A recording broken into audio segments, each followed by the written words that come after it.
Welcome, everybody. So we are joined by one person on Zoom at the moment, and there are 7 of us here in the shrine room, so a little bit quieter than last week. It's the autumn equinox today.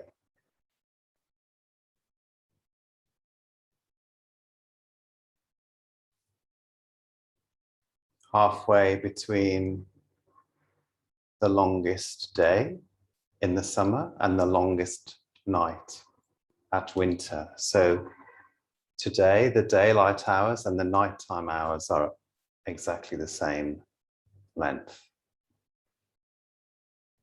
So it's a time of change, and it's a time of moving into autumn.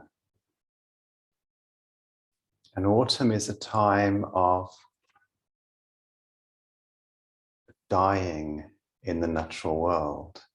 Leaves fall from trees, most flowers finish. Slowly the natural world becomes bare and cold. Life continues underground, but the most obvious change is of decay.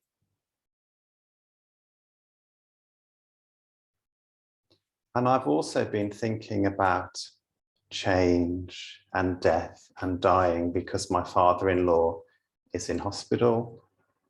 He's actually feeling brighter today. But these ideas around loss and grief and how we are with change, how we process grief has been with me. And today I've been remembering an old Taoist story.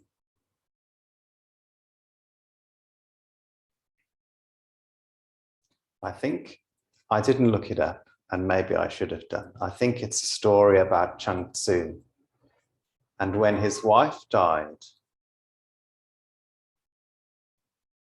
in the evening, his friend came to see him.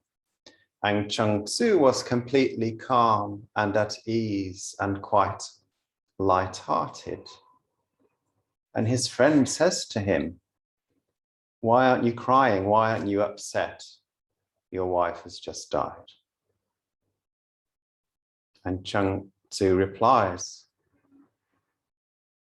"This morning I was really tearful and upset and grieving. And now I feel peaceful."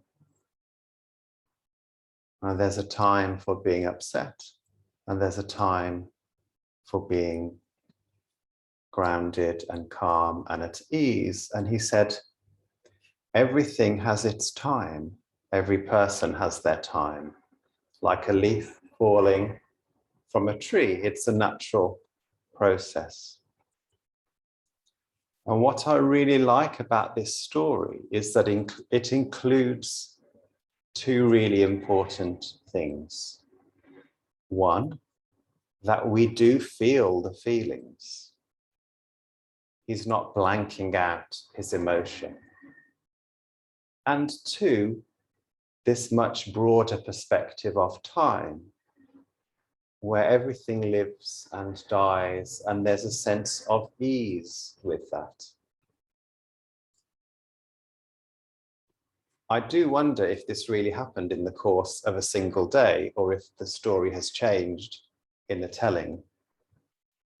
Like Romeo and Juliet in the original Italian takes place over many weeks and months, and Shakespeare set it over just a few days because it makes for a more exciting story. For most of us, the grieving process is something that takes time, not just one morning.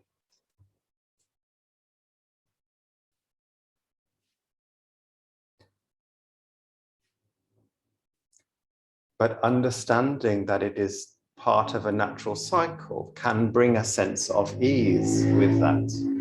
if we are also acknowledging the very real loss at the same time.